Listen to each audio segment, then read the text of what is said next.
Hello, नमस्ते नमस्ते सबैजना सरलाई नमस्कार है। मैले चाहिँ आज तपाईँहरूलाई विशेष गरी हामीले सेयर अफ एप्लिकेसन युज गरेर कसरी ट्रेड गर्न सक्छौँ भन्ने कुरा चाहिँ मैले तपाईँलाई सिकाउँछु होइन।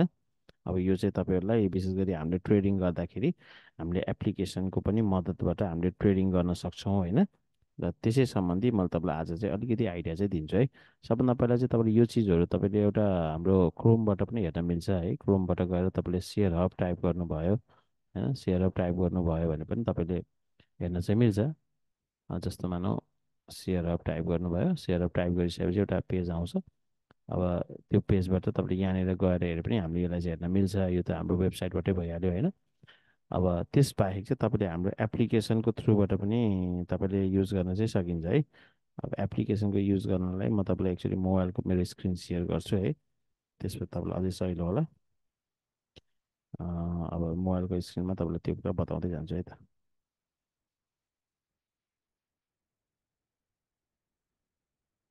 उम्, ल अब हेर्नुहोस् है त, सबभन्दा पहिला सेयर अफ एप्लिकेसनलाई युज गर्दा चाहिँ हामीले विशेष गरी के ख्याल गर्न सक्छौँ भन्दाखेरि सेयर अफ एप्लिकेसन ओपन गरिसकेपछि तपाईँले यहाँ माथिपट्टि ड्यासबोर्ड देख्नुहुन्छ। यो ड्यासबोर्ड भनेको के इन्फर्मेसन छ त भन्दाखेरि जस्तो तपाईँलाई इक्जाम्पल यो माथिको तपाईँले कुरा हेर्नुभयो भने जस्तो यो माथि भनेको तपाईँको इन्फर्मेसन भइहाल्यो। जस्तो आज मार्केट के भयो, कति कति पर्सेन्टले बढ्यो भनेको यहाँ देखिन्छ। यो तल यहाँ भएको इन्फर्मेसन चाहिँ तपाईँको विशेष गरी कुन कुनमा पोजिटिभ सङ्केत देख्यो, कुनैमा सर्किट देख्यो भनेको हामी यहाँहरू देख्न सक्छौँ होइन। त्यस्तै गरेर अर्को कुरा चाहिँ यो पोजिटिभ सर्किट हान्नेकोमा हेर्नुभयो भने तपाईँले कुन कुनले पोजिटिभ सर्किट लागेको थियो भनेको यहाँ देखिन्छ है। त्यसमा तपाईँले यही अब एनएमआइसी हेर्न मन लाग्ने एनएमआइसीमा क्लिक गर्नु भने यसको फेरि यसको इन्फर्मेसन खुल्छ। यो तपाईँको आज 11 बजेदेखि 3 बजीसम्मको पोजिसन के थियो, कहाँदेखि ओपन भएको थियो भन्ने कुरा देखिन्छ। तपाईँले मार्केट डेपमा देख्नुभयो होला, अहिले केही पनि देखाएको छैन भने तपाईँले तपाईँले यसमा चाहिँ दिउँसोको टाइममा 11 बजेदेखि 3 बजेको टाइममा तपाईँले यसलाई हेर्नुभयो भने यहाँनिर तपाईँको इन्फर्मेसन हुन्छ। यहाँ डिमान्ड सप्लाईको इन्फर्मेसन हुन्छ। त्यो भनेको कतिजनाले किन्न खोज्छन्, कतिजनाले बेच्न खोज्छन्, यो सबै कुरा इन्फर्मेसन तपाईँले यहाँ हेर्न चाहिँ सकिन्छ यसको बारेमा है। जस्तो अब अर्को कुरा चाहिँ जस्तो तपाईँले अब माने एडभान्समा गएर हेऱ्यो भने तपाईँको विभिन्न स्टक्सहरूमा कुन कुनमा धेरै धेरै पर्सेन्टले बढेछ भन्ने कुरा चाहिँ हामीले यहाँ हेर्न मिल्छ। यो चेन्ज पर्सेन्टेजमा क्लिक गऱ्यो भने तपाईँको यसमा चेन्जेस भएको पनि देखिन्छ है। जस्तो एउटा इक्जाम्पल एमसिएचएलमा, जस्तो एमसिएचएल छ भने यदि मैले एमसिएचएलमा यसरी क्लिक गरेँ भने तपाईँको एमसिएचएलको इन्फर्मेसन खोल्ने भयो। अब यो मार्केट डेटमा मैले અહીં भर्खर तपाईँलाई भनिहालेँ। यसमा चाहिँ तपाईँले दिउँसोको टाइममा यसमा फ्लक्चुएसनहरू भएको सबै यहाँ हेर्न चाहिँ सकिन्छ है। फ्लोर सिटमा गएर हेर्नुभयो भने तपाईँले फ्लोर सिटमा चाहिँ तपाईँको यो स्टक कतिवटा क्वान्टिटीमा बाहिर सेल भयो भन्ने कुरा चाहिँ तल जुन देखिएको छ नि 21,309, यो चाहिँ तपाईँको त्यो देखियो है इन्फर्मेसन, डाउन साइडमा भएको इन्फर्मेसन चाहिँ। त्यस्तै गरेर तपाईँले अलिकति यहाँ जानु प्राइस हिस्ट्रीमा हेर्नुभयो भने यो प्राइसमा यसमा चेन्जेस कति कति भएको थियो होइन, कहिले कति कति भएको थियो। जस्तो 6,100 समथिङबाट 21,000 भल्युम गएको थियो, 5%ले भनौँ न यसको राइज भएको थियो, कहिले कहिले कति कति राइज भएको थियो भनेको सबै इन्फर्मेसन हामीले चाहिँ यहाँ चाहिँ देख्न चाहिँ सक्छौँ है। सो यसको साथमा जुन यो तपाईँको साइडमा चार्ट्स दिएको छ, यो चार्टमा क्लिक गर्नुभयो भने तपाईँको यसको क्यान्डलको चार्ट्सहरू पनि हामीले हेर्न चाहिँ सक्छौँ। यसबाट पनि हामीले धेरै कुरा ट्रेड गर्दा हामीलाई हेल्पफुल हुने भयो होइन।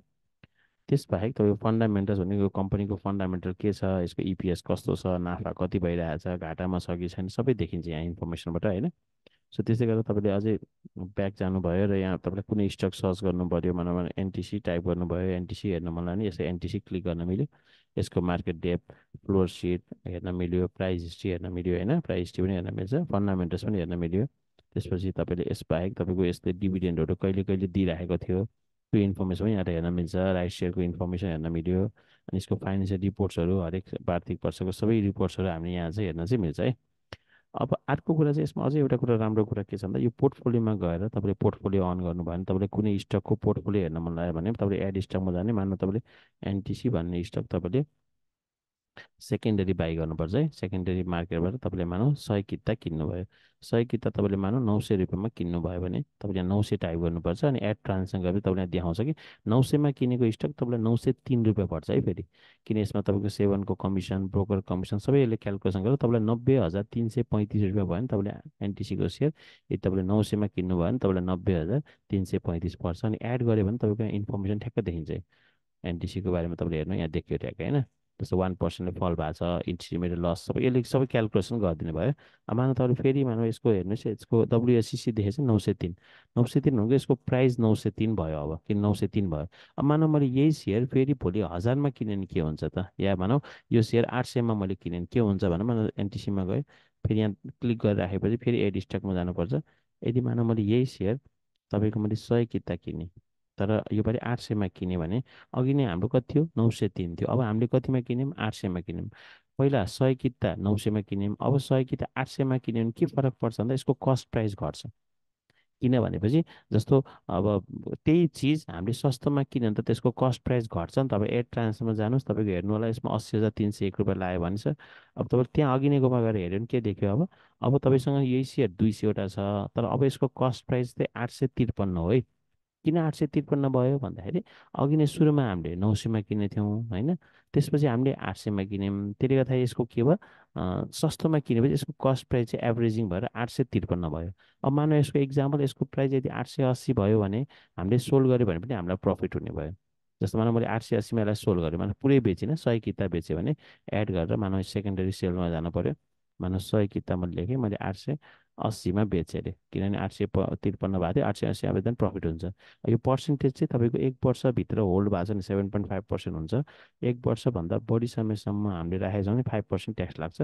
मानव अहिले 1 वर्षभित्रै बेच्यौँ भन्ने सोचौँ, एड ट्रान्समा गयो भने तपाईँको यसले के देखाउँछ? यसमा तपाईँलाई प्रफिट भयो, 2000 रुपियाँ प्रफिट भयो भन्ने कुरा चाहिँ देखियो कि। अब तपाईँले यसमा एड गर्नुभयो भने अब तपाईँको स्टक 100 बच्यो होइन, 100 बच्यो, यसमा तपाईँलाई अलिकति प्रफिट भइसकेको छ भन्ने कुरा चाहिँ देखियो। अब यही एनटिसीमा तपाईँले क्लिक गर्नुभयो भने तपाईँको इन्फर्मेसन तलपट्टि हेर्दा सबै देखायो, कहिले बाई गरेको कहिले सेल गरेको भन्ने कुरा चाहिँ हाम्रो देखिन्छ है। सो हामीले एप्लिकेसनलाई पनि युज गरेर हामीले यो चिजहरू पोर्टफोलियो बनाउनको लागि हो कि वाच लिस्ट बनाउनु पनि मिल्छ। अब जस्तो एउटा इक्जाम्पल अर्को कुरा, अब तपाईँलाई कुनै कुनै स्टक्सहरू हेर्न मन लाग्यो होइन भने वाच लिस्टमा पनि हामीले हेर्न सक्छौँ। जस्तो एउटा इक्जाम्पल, जस्तो मानौँ तपाईँको ब्याग जाने यहाँ तलपट्टि तपाईँले वाच लिस्ट भन्ने देख्नु भएको छ है, वाच लिस्ट देख्नुभयो होला, हेर्नु त। तपाईँको कहाँनिर छ भन्दा यहाँनिर छ है ठ्याक्कै।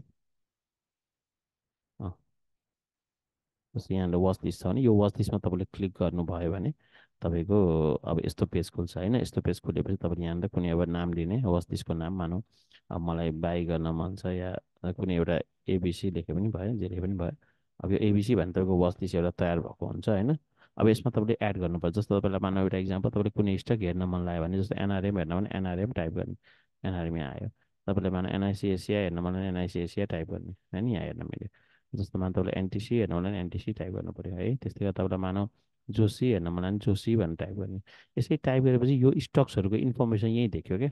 तपाईँले खोज्नु पऱ्यो भने कुनै कतिले बढेछ कतिले घटेछ भनेर हेर्न मलाई यहीँबाट हेर्न मिल्छ है। यो चेन्ज पर्सेन्टमा क्लिक गऱ्यो भने तपाईँको हाइएस्टवाला माथि अनि लोवाला माथि यसरी चेन्ज पर्सेन्टबाट हामीले हेर्न पनि मिल्छ। यहाँ आएपछि ठ्याक्कै यो स्टक हेऱ्यो, फ्लोर सिटमा गएर यसको इन्फर्मेसन हेर्न मिल्यो, त्यसपछि प्राइस स्ट्रिममा गएर तपाईँको यसको इन्फर्मेसन अझै हेर्न पनि मिल्ने चाहिँ हुन्छ है। यसरी हामीले यो सेयर अफ एप्लिकेसनलाई युज गर्न सक्यो भने हामीले आफ्नो ट्रेडिङमा दिउँसोको टाइममा हामी यदि कतै बिजी छौँ भने पनि मोबाइलको थ्रुबाट पनि हामीले यसको स्टकको इन्फर्मेसनहरू लिइराख्न चाहिँ सकिन्छ। यसमा अझै एउटा कुरा छ के भन्दाखेरि सर्भिसमा गएर तपाईँले हेर्नुभयो भने तपाईँले यहाँनिर टप गेनर्स टप लुजर्स हेर्न मिल्छ है। टप गेनर्स को थियो? टप गेनर्समा तपाईँले यो विकको गेनर को हो, मन्थको गेनर को हो, क्वार्टरली गेनर को थियो, इयरली गेनर्सहरू हामीले यहाँ हेर्न चाहिँ सक्छौँ है। त्यस्तै गरेर तपाईँले यहाँ लुजर्समा गएर हेर्नुभयो भने विकली लुजर्सहरू हेर्न सकिन्छ यहाँ, मन्थली लुजर्सहरू पनि यहाँ हेर्न मिल्छ, अनि क्वार्टरली लुजर्स पनि तपाईँले यहाँबाट जस्तो 4 महिनाको या क्वार्टरली तपाईँको कति लुजर्सहरू भएको थियो भन्ने कुरा चाहिँ हामीले यहाँ इयरली लुजर्स पनि हेर्न मिल्छ। सो यसरी हामीले सेयर हबको एप्लिकेसन युज गरेर पनि हामीले आफ्नो ट्रेडिङ जर्नीमा हेल्प हुनसक्छ होइन। यो तपाईँले भिडियो हेर्नु होला, तपाईँलाई यसबाट पनि केही इन्फर्मेसन हुन्छ भनेर मैले तपाईँलाई यो भिडियो चाहिँ बनाइदिएको हो। यो भिडियो हेरेर तपाईँले दिउँसोको टाइममा 11 बजेदेखि 3 बजेको टाइममा पनि आफ्नो स्टक्सहरूको कुनै वाच गर्न छ भने यसबाट वाच गर्न पनि मिल्यो, टप लुजर्सहरू पनि पत्ता लगाउन मिल्यो, र कुनमा कति चेन्जेस आइरहेछ त्यो हेर्न पनि मिल्छ भन्दै मैले आजको भिडियो यतिमै फिनिस गरेँ है त। हस्, thank you so much, thank you सबैजनालाई, थ्याङ्क यू।